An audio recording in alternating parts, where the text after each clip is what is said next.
I remember Adam Vargas was playing, or he was living in Houston now. So I was like, well, who do we get to play guitar? I was like, well, hello. Chris is, we live together. We're on the same schedule because we go on tour and we just wanted to play on Thursdays. Chris, he was upstairs. What? Hey, you want to play guitar with Metal? What? With the cover thing? Yeah. All right, send me the songs.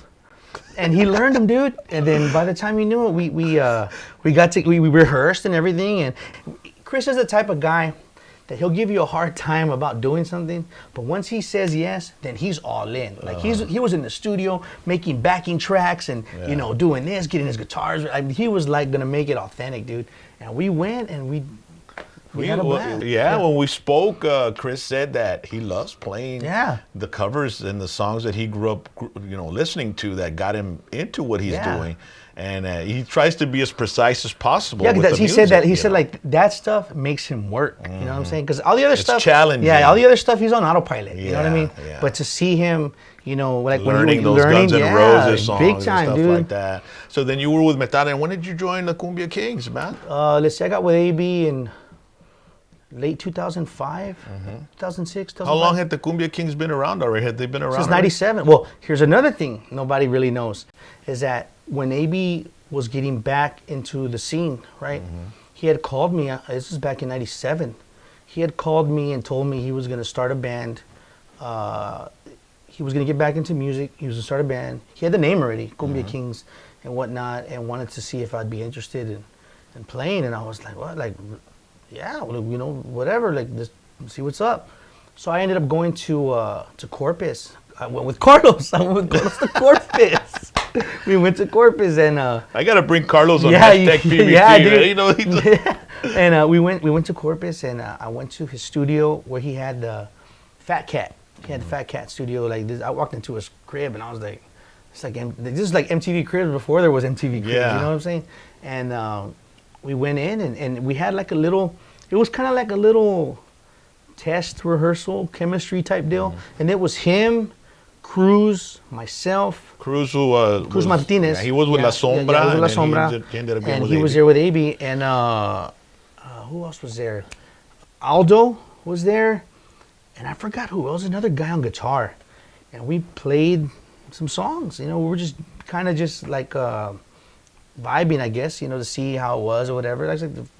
And I just, cool, man, we'll see what happens. Or he's like, let me know what you think or I'll get back with you or whatever. So I went back to Seguin and about maybe 4 months later, if it was 4 months later, I played in Corpus with Excelencia, right? And I'm playing at this club. And at the Tejano clubs, there was a lot of cowboy hats and whatever. All of a sudden, I see this line of baseball caps, but different colors. Like a line about maybe 11, 9, I don't know how many. I'm playing, what the hell? And then I don't see them, the speakers. And then I look right here on the sides of the Kumbia Kings, original lineup, right there. And I'm like, what the hell are they doing here, right? So I get off stage and AB's like, hey, we're here. You're the only one missing. I'm like, I'm thinking to myself, like, really, dude, here in front of David and Excel, like, he's like, hey, man, let me call Carlito so we can get my drums out of here. right, Dad, that would be nice. Yeah, dude.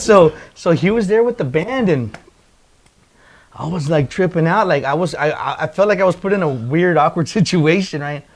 And they were like, come on, man, like real peer pressure. Yeah. Come on, man. They were all right there, and then I remember they ended up leaving or whatever, and Deanna was like, hey, man, what's he doing here? You know what I mean? Like, real, like... The overprotective like he's trying to take you away from me. Yeah. But it's weird because I didn't take the gig. Like, I didn't join the band. But it's so weird because throughout the years, when I finally said yes, I would join the band, AB called me like 10 times.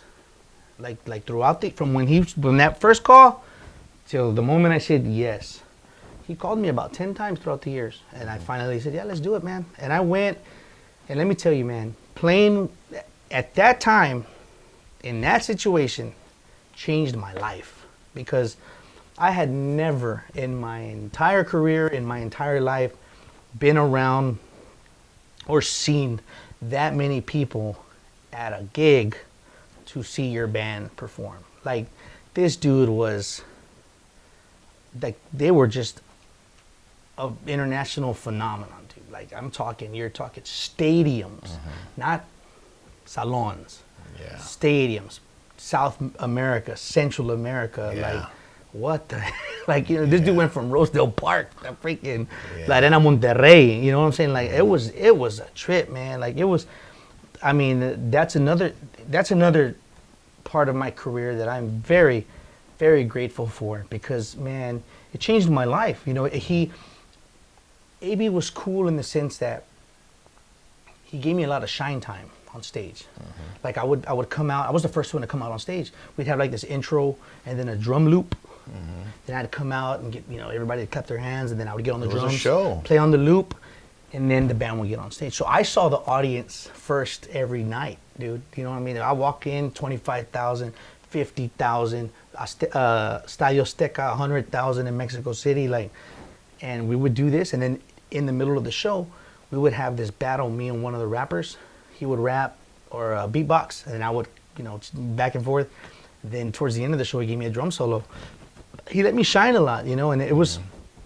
It was awesome. A concert type of, show. Yeah, it was. It was a. You know what, dude? It was a different type of vibe in in all in general, because there was paparazzi everywhere, cameras following. Like, it was. I mean, they were looking for any little thing to get gossip. What was going? I mean, it was just. And the music was good. Oh, the music was amazing. Excellent. I mean, yeah. I mean, the thing is that at the end of the day, that empire, which I would say would be the Kumbia Kings, the Kumbia All-Stars, that whole ordeal, you're talking about millions of records sold, I mean, people can say what they want to say, but numbers don't lie. You know what I mean? And I mean, it was awesome, dude. Was it a fast, did everything happen really fast? Yeah, well, you know what, in my defense, I mean, not in my defense, but in my case, I never thought it would stop.